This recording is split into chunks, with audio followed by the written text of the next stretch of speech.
오늘은 제가 전하는 마지막 금요예배 설교입니다. 네, 마지막 설교이니만큼 어떤 말씀을 전하면 좋을까 참 많이 기도하고 또 고민했던 것 같습니다. 그래서 잠잠히 기도하며 여태껏 제가 강조했던 것들의 축약형이자 사실은 모든 신앙생활의 기반이 되는 오늘 말씀을 하나님께서 허락하셨습니다. 이 베드로후서는 자신의 순교를 이미 알고 있었던 베드로 사도의 유언과도 같은 서신이었습니다. 저는 참 모든 말씀들의 한 구절 한 구절이 너무나도 귀하지만 우리의 믿음의 조상의 마지막 말들이 너무나도 귀하게 여겨집니다. 이 한 평생을 자신의 어떤 육적인 생각과 또 하나님의 거룩하신 말씀 사이에서 끊임없이 부딪히고 때론 넘어지며 그렇게 살아가다가 나와 또 내가 속한 공동체 그리고 온 세계에 이르기까지 하나님의 뜻으로 변화시키는 그러한 하나님의 역사로 채워지다가 마지막 하나님께서 부르시는 그때 후손들에게 얼마나 하고자 하는 말들이 많겠습니까? 그래서 저는 개인적으로 성경에 기록되어져 있는 이 마지막 유언의 한마디 한마디 말들이 너무나도 신중하고 또 사무치게 다가옵니다. 오늘은 우리가 베드로 사도의 유언을 함께 살펴볼 것인데 이 말씀을 들을 때 12제자 중 수제자였으며 예수께서 십자가형을 받으셨기에 그것을 감당할 자신이 없어 거꾸로 십자가에 못 박히는 것을 스스로 선택한 베드로 사도의 마지막 유언임을 계속해서 되뇌이시길 바랍니다. 그리고 이 말씀이 제가 전하는 말씀이 아니라 우리 믿음의 조상인 베드로 사도와 오직 하나님께서 지금 이곳에 앉아 계시는 성도님들 한 분 한 분께 개인적으로 말씀하시는 그러한 레마로 들려져 평생 신앙의 여정을 걸어갈 때 마음을 새기고 살아가는 그러한 귀한 말씀이 되시길 간절히 소망합니다. 베드로 사도는 서신을 열며 하나님과 우리 주 예수를 알므로 은혜와 평강이 너희에게 더욱 많을지어다 라고 운한 인사를 전합니다. 여기서 우리가 주목해야 할 것은 바로 알미인데요. 베드로 사도는 이 짧은 베드로 후서에만 총 4번이나 언급할 만큼 알에 대해 중요성을 굉장히 강조하고 있습니다. 그렇다면 이 알은 무엇을 의미하는 것일까요? 제가 늘 알에 대해서 강조했었는데 그 알은 헬라어 기노스코였습니다. 이 기노스코는 관념과 경험적 지식으로부터 나오는 알을 의미하는 단어인데요. 이 베드로 사도가 얘기하는 알은 그 기노스코보다 한 단계 더 업그레이드된 버전이라고 생각하시면 됩니다. 본서에 기록된 알은 에피그노시스로 에피라는 강조적 접두어가 결합된 형태로서 경험으로부터 얻어진 특정한 대상에 대한 좀 더 심오하고 완전한 지식을 일컫는 말입니다. 베드로가 베드로후서를 기록할 당시 외부로부터는 기독교를 박해하여 순교의 위협 가운데 있었으며 내부로부터는 거짓 교사들로 인해 위협을 당하는 시기였습니다. 그리고 이 베드로후서는 내부로부터 오는 고난에 대하여 그 위험성을 알림과 동시에 몰래 들어온 거짓 교사들의 미혹에 있어서 어떻게 대응해야 하는지, 어떻게 반응해야 하는지를 권면을 담은 서신입니다. 이 거짓 교사들에 대한 설명은 2장과 3장에 걸쳐 아주 자세하게 기록되어져 있는데요. 그들의 특징을 요약하자면 욕심과 교만으로 가득 차 있는 것입니다. 그리고 그것으로 인해 그들은 하나님의 말씀을 자신의 욕심대로 풀고 해석하는 지경에 이르게 되었습니다. 이들의 특징을 통해서 우리가 알 수 있는 것은 그들이 성경 말씀을 아예 모르는 사람들이 아니었다는 것입니다.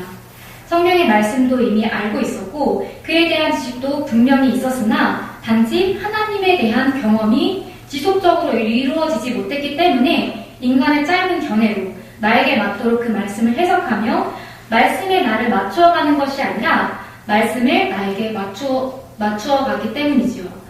그 말씀 자체를 말씀으로 받아들이지 못하기 때문에 자연스럽게 그 말씀에 대한 반응이 달라지고 또 삶의 기준 또한 당연히 달라지게 되는 것입니다. 하나님은요, 경험하지 못하며 말씀을 자의적으로 해석할 수밖에 없게 됩니다. 요한복음 1장 1절에 분명하게 태초에 말씀이 계시니라 이 말씀이 하나님과 함께 계셨으니 이 말씀은 곧 하나님이시니라 라고 기록되어져 있는데 그 말씀이 하나님이시라는 것을 죽어도 깨우치지 못하고 알지 못하기 때문에 말씀이신 하나님이 그저 하나의 문장에 불과하게 되는 것이지요. 우리는 이렇게 말씀뿐만 아니라 성령께서 내 마음 가운데, 내 삶 가운데 일하시는 것을 통해서 또는 기도와 예배, 그리고 주변 사람들을 통해서 지속적으로 하나님을 만나며 하나님을 알아가야만 합니다. 즉 신앙의 여정인 우리의 모든 삶 가운데서 하나님과 예수 그리스도와의 깊은 사귐을 지속적으로 늘 새롭게 해나가야 할 줄 믿습니다. 그렇다면 우리가 이와 같이 하나님과 예수 그리스도를 알 때 우리에게 주어지는 것은 무엇일까요? 3절과 4절 말씀을 다시 한번 읽어보도록 하겠습니다. 시작! 그의 신비한 능력으로 생명과 경건에 속한 많은 것을 우리에게 주셨으니 이는 자기의 영광과 덕으로서 우리를 부르신 이를 알므로 말미암습니다. 이로써 너희로 지극히 큰 약속을 우리에게 주사 이 약속으로 말미암아 너희가 정령 때문에 세상에서 썩어질 것을 해하고 세상은 성품에 참여하는 자가 되게 하여 하시옵나이다. 아멘. 하나님을 알을 통하여 무엇을 얻었다고요? 생명과 경건에 속한 모든 것과 보배롭고 지극히 큰 약속을 받아 신성한 성품에 참여하는 자로 만들어지는 것까지 우리가 이미 전부 받았다는 것입니다. 하나씩 살펴보도록 하겠습니다. 먼저 생명입니다. 영생은 곧 유일하신 참 하나님과 그가 보내신 자 예수 그리스도를 아는 것이니이다 라고 예수께서 말씀하신 것과 같이 그저 지식이 아닌 우리의 심령을 올려 예수 그리스도를 만난 그때 우리는 참 생명이자 구원을 얻게 되는 것입니다. 두 번째, 경건입니다. 경건은 하나님을 신실하게 예배하고 따르는 삶의 어떤 방식을 의미합니다. 즉 예수 그리스도를 알므로부터 우리는 구원을 얻게 되고 새 사람으로서의 삶의 변화가 일어나게 되는 것이지요. 하나님과 예수 그리스도를 알아가면 알아갈수록 성령의 이끄심을 통해 우리의 영혼은 너무나도 자연스럽게 하나님의 자녀된 삶, 예수 그리스도 닮은 삶을 추구하게 된다는 것입니다. 마지막 세 번째, 무엇보다도 가장 중요한 것인 약속을 주셨습니다. 이것은 첫 번째 은혜인 생명과 동시에 얻어지는 것이기도 하며 두 번째 은혜인 경건을 지킬 수 있도록 하는 원동력이기도 합니다. 이 약속으로 인해 우리는 우리 스스로 이 세상에 썩어질 것들을 피하고 하나님의 것들을 선택해 신성한 성품에 참여할 수 있게 되는 것입니다. 하나님과 예수 그리스도를 알아가면 알아갈수록 우리가 더욱 생명을 걸어야 할 것이 이 세상의 것들이 아니라 이 세상의 기준이 아니라 오직 하나님의 기준, 하늘에 쌓여지는 상급임을 우리가 더욱 깊이 있게 믿어지게 된다는 것입니다. 마치 학생이 시험 성적을 올렸을 때 받을 보상을 알기에 열심히 공부를 하는 것과 같이 직장에서 실적을 쌓을수록 인센티브를 받는다는 것을 알고 업무에 더욱 열중할 수 있는 것 같이 이것과는 비교할 수도 없는 최고의 보상과 상급이자 은혜인 하나님 나라가 실제로 존재하고 하늘의 상급이 쌓여지는 것이 그저 서로와 같은 이야기가 아닌 눈앞에 보여지는 것과 같이 느껴지기에 이 세상의 모든 것들을 과감하게 포기하고 거룩한 그리스도인으로서의 모습을 지키며 살아갈 수 있게 되는 것이지요. 그렇다면 우리가 앞서 살펴본 은혜들을 더욱 풍성하게 누리기 위해 예수 그리스도를 지속적으로 알아가야만 하는데 그렇게 하기 위해서는 어떠한 노력이 필요할까요? 베드로 사도는 앞서 3절과 4절 말씀을 통해 우리가 하나님을 알아가는 그때 하나님이 우리에게 부어주시는 신령한 것들, 즉 인간에게 하나님이 하신 일에 대해서 설명하였다면 5절부터 7절 말씀을 통하여서는 하나님의 행위에 대한 응답으로서 우리가 어떻게 반응해야 하는지를 자세하게 기록하고 있습니다. 처음에는 하나님의 전적인 은혜로 우리가 옛사람의 옷을 벗고 새 사람이 되었지만 그 후로부터는 그의 합당한 삶을 살아가기 위해 우리가 몸부림치고 애써서 하나님의 자녀다운 덕목들을 갖추어 나가야만 한다는 것이지요. 총 8가지인데요. 조금 길지만 하나씩 자세히 살펴보도록 하겠습니다. 가장 먼저 채워야 할 덕목은 믿음입니다. 이 믿음은 헬라어 피스티스로 복음에 대한 강한 확신이라는 의미를 가진 단어입니다. 이것은 그리스도인의 삶의 근거이자 그리스도인이 갖추어야 할 덕목 중 가장 기본이 되는 덕목이라고 할 수 있습니다.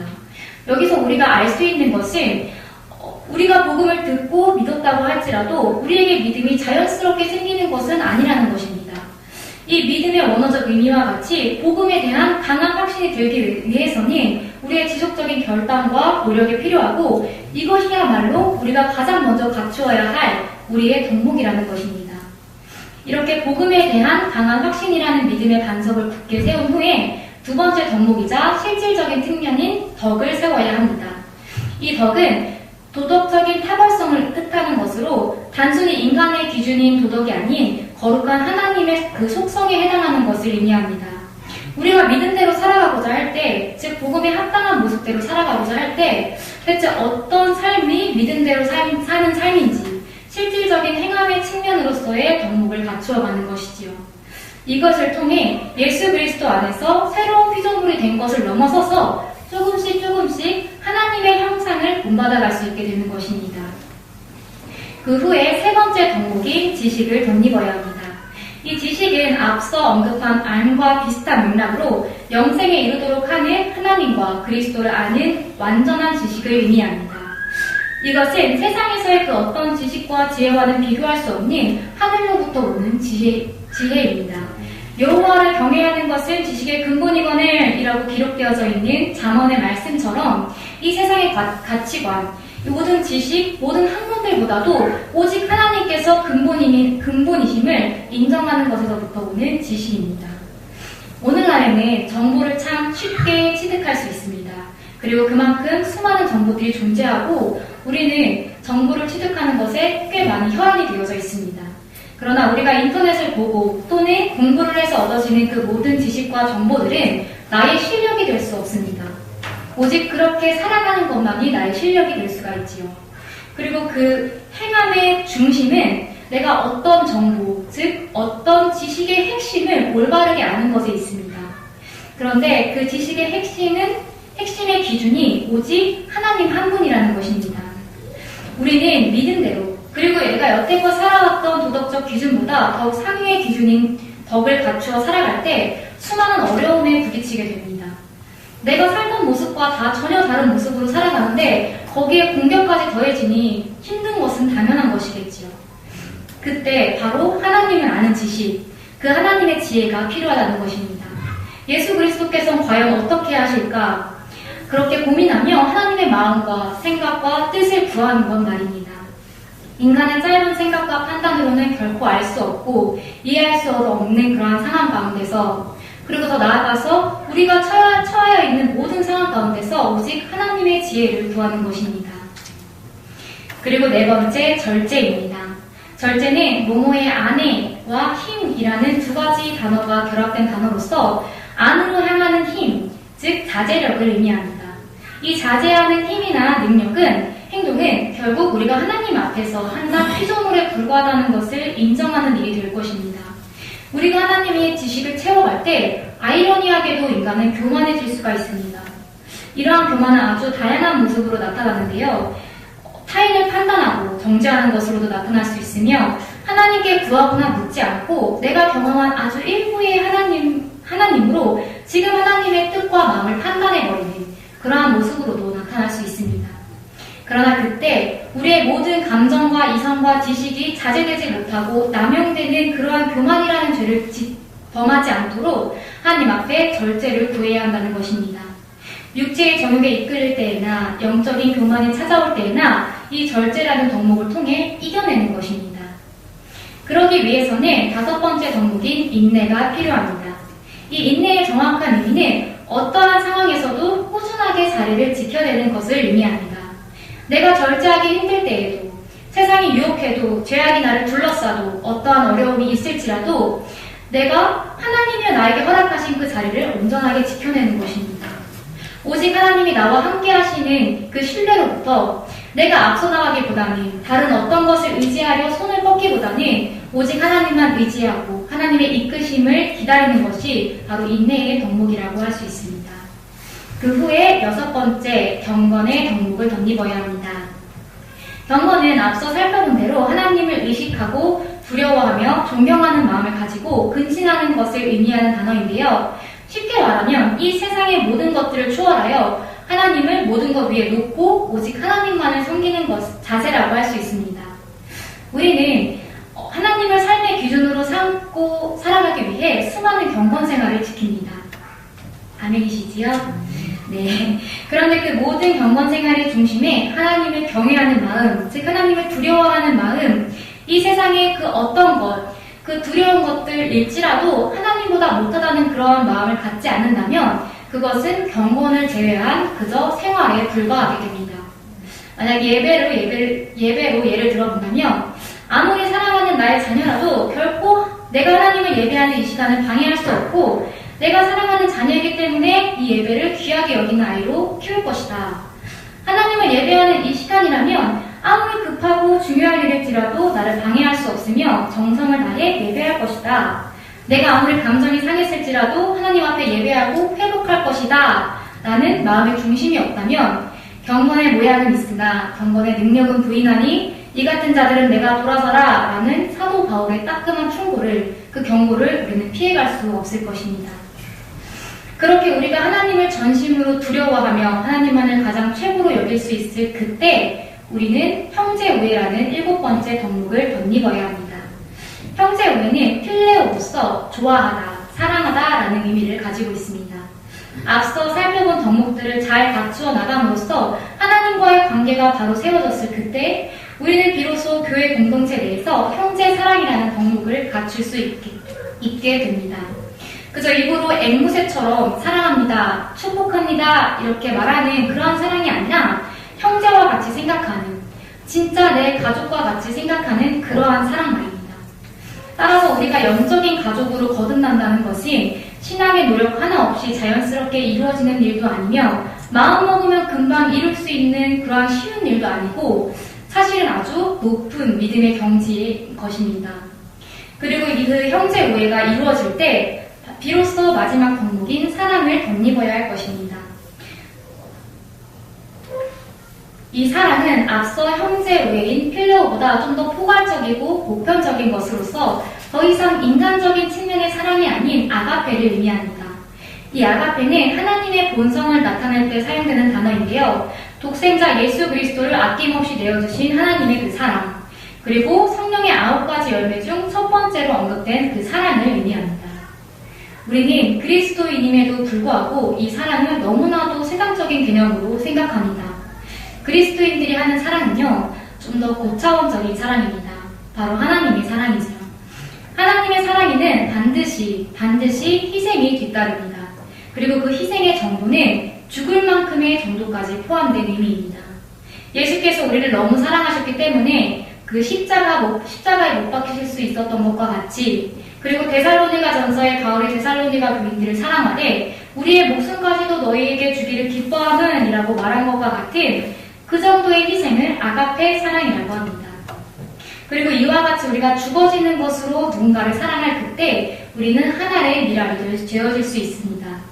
내가 진실로 너희에게 이르노니 한 알의 밀이 땅에 떨어져 죽지 아니하며 한 알 그대로 있고 죽으면 많은 열매를 맺느니라. 예수 그리스도께서 자신의 죽음을 암시하며 제자들에게 이와 같이 말한 것은 결국 하나님의 사랑을 전할 제자들에게 그 하나님의 사랑이 무엇인지, 예수 닮은 삶은 무엇인지 바로 알게 하기 위함이었을 것입니다. 미랄이 되어진다는 것은 많은 열매를 맺게 한다는 의미이지만 반대로 땅에 묻히고 오랜 시간 땅속에서 썩어져야 하며 씨앗을 찢고 뚫어야만 비로소 그제서야 땅 밖으로 아주 작은 새싹이 나올 수 있게 됩니다. 마찬가지로 그러한 고통이 우리 가운데 임해야만 그렇게 우리가 죽기까지 희생하고 헌신하고 사랑할 때 우리가 미랄이 되어준 공동체 가운데 열매가 묻어난다는 것입니다. 그러한 사랑이 우리 공동체 가운데 먼저 있길 소망합니다. 그리고 우리 영적 가족을 그와 같이 사랑할 때 우리의 사랑의 열매로 온전한 영적, 수적 부흥이 이루어질 줄 믿습니다. 앞서 살펴본 이 8가지가 바로 그리스도인으로서 갖추어야 할 덕목들인데 가장 처음 믿음을 기반으로 그 위에 덕, 그 위에 지식, 그 위에 절제, 그 위에 인내, 그 위에 경건, 그 위에 형제우애, 그 위에 사랑은 우리 스스로가 결단하고 더욱 힘써 지속적으로 보충해야 해주어야 합니다. 즉 이 각각의 것들이 그냥 개별적으로 존재하는 것이 아니라 또는 어떤 순서 없이 뒤죽박죽 나는 인내가 부족한 것 같아. 인내부터 나는 사랑이 좋아 보여. 사랑부터 이렇게 아무거나 채워나갈 수 있는 것이 아니라 첫 번째, 마치 신앙의 단계와 같이 첫 번째 덕목 위에 두 번째 덕목, 그리고 8번째 덕목까지 마치 한 덕목 위에 하나씩 부지런히 공급해 나가야 한다는 것을 강조하고 있습니다. 예를 들어서 내가 하나님을 두려워하지도 않으면서 형제를 사랑하지는 못하는 것이며 내가 형제 후에도 똑바로 하지 못하면서 하나님의 사랑을 전할 수 없다는 것입니다. 이 8가지의 덕목들을 보시며 나는 지금 과연 어디쯤 와 있는지 한번 점검해 보시길 소망합니다. 그리고 점검하셨더라면 멈추어 계시지 마시고 그 다음 덕목들을 갖추어 나가시기를 결단하여 보충해 나가시길 소망합니다. 이 덕목들이 흡족할 때, 즉 넘쳐 흐를 때 예수 그리스도를 알기에 게으르지 않고 성령의 열매가 없는 그러한 자들이 되지 않을 수 있습니다. 즉 이러한 노력이 반드시 지속적으로 있어야만 예수 그리스도를 아는 지식이 계속해서 생겨나고 더 나아가 그것을 통해 자연스럽게 성령의 열매들이 맺혀진다는 것입니다. 신앙생활에 있어서 이 정도면 됐지라고 생각되어질 그때를 가장 경계해야 할 것입니다. 신앙생활에는 결코 만족함이 없음을 기억하시며 마지막 덕목, 비로소 이 공동체와 세상 가운데 그리스도의 사랑을 닮아 전하는 그 단계에 이르도록 그 걸음을 멈추지 않고 열정적으로 달려나가시는 우리 사랑하는 교회에 온 성도님들 되시길 소망합니다. 지금까지 8가지의 덕목들을 함께 살펴보았는데 혹시 이러한 덕목들을 하나하나 세세히 살펴보니 너무 많고 복잡하고 또는 부담스럽게 느껴지시는 않으셨습니까? 그러나 우리는 우리의 성장을 위해서도 이러한 덕목들을 갖춰 나가야 하지만 우리가 반드시 살기 위해서도 이 덕목들을 갖춰 나가야만 합니다. 베드로 사도는 이 덕목들에 대하여 순서대로 언급한 후에 이러한 덕목이 없는 자, 그리고 이러한 덕목들을 채우고자 결단하지도 않고 노력하지도 않는 자들을 가리켜 맹인이라 칭합니다.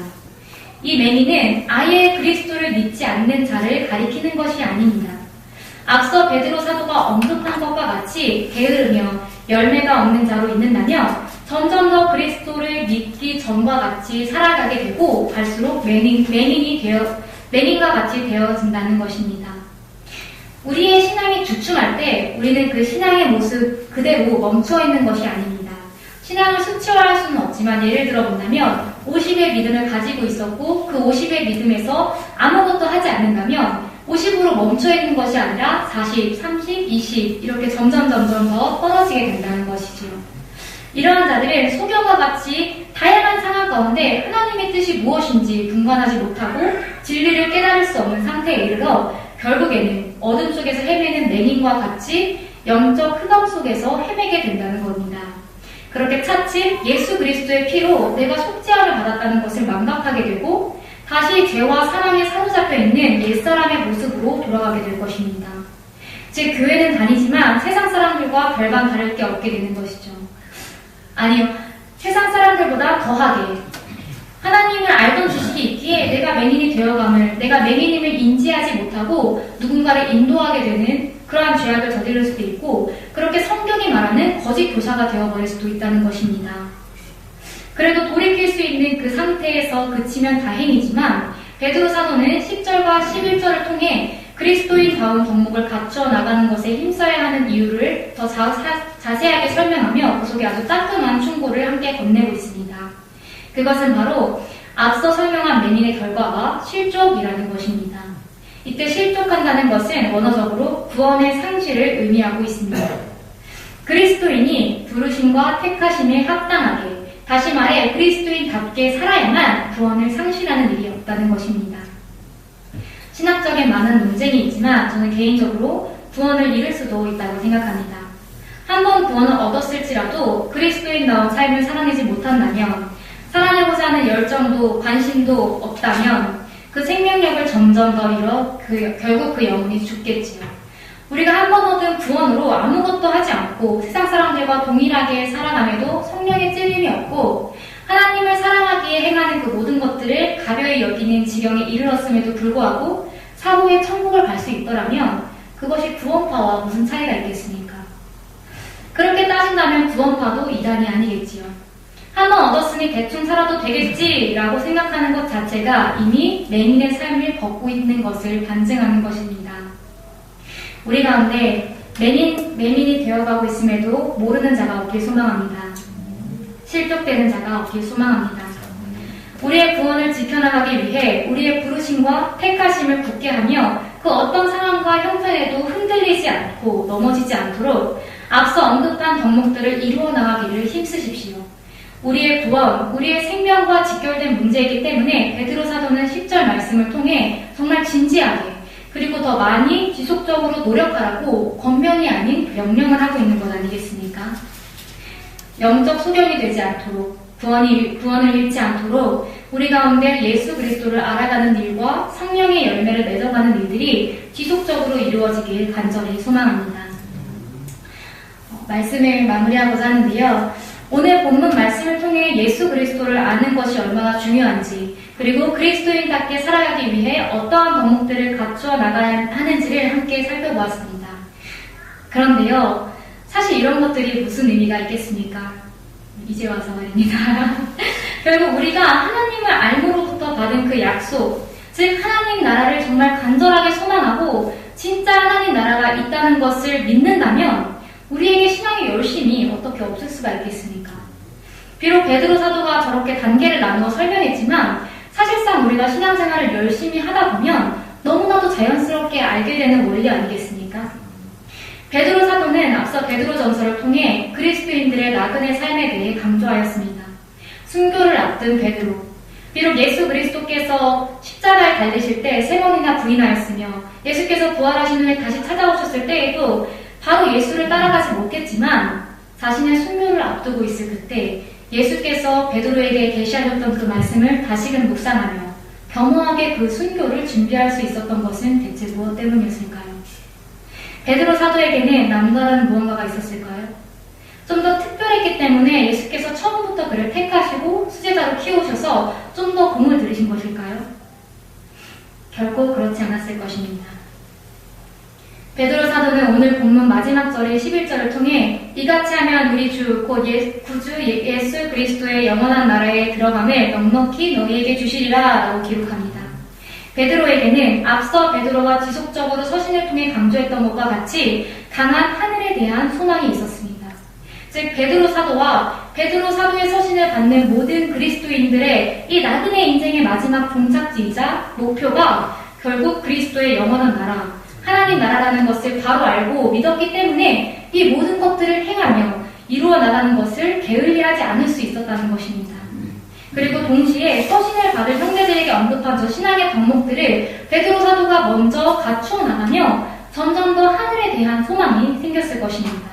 그렇게 베드로 사도는 4절 말씀을 통해 우리가 이미 약속을 받았다고 언급하지만 우리의 삶을 통해 비로소 넉넉하게 그 약속이 이루어져 하나님 나라에 들어갈 수 있을 것이라고 11절 말씀을 통해 마무리하고 있는 것이 아니겠습니까? 베드로 사도는 예수께서 가르쳐 주신 대로 살아가며 수많은 열매들을 맺었을 것입니다. 그리고 그때 그에게는 더욱 강한 천국에 대한 소망이 생기고 그 천국이 실존한다는 것을 가까이 느꼈을 것입니다. 예수께서 주신 그 약속이 결코 헛된 것도 아니고 거짓도 아니며 먼 미래의 일도 아니구나. 그렇기 때문에 죽음 앞에서도 담대할 수 있었겠지요. 사랑하는 성도 여러분, 우리에게는 이 베드로의 신앙과 같은 순교의 신앙을 회복하는 것이 너무나도 필요할 줄로 믿습니다. 순교의 신앙은 별게 아닙니다. 우리가 생각하는 정말 해외에 나가서 선교하다가 순교당하는 그러한 신앙을 순교의 신앙이라고 얘기하지 않습니다. 천국에 대한 강한 소망으로부터 오는 것, 정말 죽음조차도 두려워하지 않을 만큼 하나님만 사랑하는 그것이 바로 순교의 신앙입니다. 하나님 나라가 분명히 실존하기에 지금 내 눈앞에 보이는 이 모든 세상적 가치관, 육신의 정욕, 안목의 정욕, 이생의 자랑을 다 버릴 수 있는 그러한 신앙만입니다. 그리스도인답게 사는 삶, 승리하는 삶이 너무나도 힘드시다면 그 중심을 먼저 바로 잡으십시오. 이 세상이 아무리 혼탁하고 어지러울지라도 우리가 그리스도인답게 살아가야 할 이유와 목적, 그 이유와 목적이 탄탄하게 세워져 있다면 우리는 그 모든 것들을 이겨낼 수 있을 것입니다. 그리고 그러한 소망이 별로 없으시다면 간절하게 구하십시오. 마치 돈이 지금 내 눈앞에 보이는 것과 같이 하나님 좀 보여주십시오. 이렇게 간구하기를 소망합니다. 이러한 영적인 체험들을 이상하게만 여기시지 마시고 좀 경험하셨으면 좋겠습니다. 보지 않고는 믿지 못하는 도마에게 친히 손과 옆구리를 내어주신 예수 그리스도께서 우리가 이 땅 가운데 하나님 나라를 이루며 살아가고 그로 인해 하나님 나라를 더욱 꿈꾸며 살아갈 수 있도록 그 하나님의 나라를 친히 보여주실 것입니다. 결국 우리의 신앙생활에 내가 얼마나 하나님 나라의 실존을 믿느냐에 따라 달려있습니다. 거짓 교사와 맹인들은 하나님의 나라에 임할 것을 말씀으로 보고도 그것이 더디다는 이유로 믿지 않았습니다. 그들은 그리스도인다운 덕목을 갖추며 지금 이곳에서 이루어지는 하나님 나라를 경험하지 못했기 때문이지요. 그래서 말씀대로 살 필요성을 느끼지 못했습니다. 우리 중에 그와 같은 신앙의 이탈자가 실족하는 자가 없길 바랍니다. 그리고 나그네 삶을 살아가는 우리들의 참 소망은 오직 경건으로부터 나오고 그 경건이 삼위 하나님을 의지함으로부터 나옴을 반드시 기억하시길 소망합니다. 그래서 오직 하나님 나라에 대한 간절함, 오직 하늘 소망만을 바라보시며 이 세상을 넉넉하게 살아가시는 우리 사랑하는 교회 우리 성도님들 되시길 소망합니다. 기도하시겠습니다. 하나님, 우리는 하나님 나라가 실존하다는 것을 믿습니다. 우리의 신앙의 여정의 원동력인 하나님 나라에 대한 강한 소망과 열망이 우리에게 넘쳐나길 소망합니다. 이 시간 우리가 함께 기도할 때 우리의 눈과 귀를 열어 우리의 온 감각을 열어주사 그 나라를 체험하게 하시고 경험하는 은혜가 거하게 하여 주옵소서. 그리고 그렇게 하나님을 알므로 우리를 통해 이 세상 가운데 하나님 나라가 더 확장되어져 가는 하나님의 역사를 보게 하여 주옵소서. 예수 그리스도의 이름으로 기도합니다. 아멘.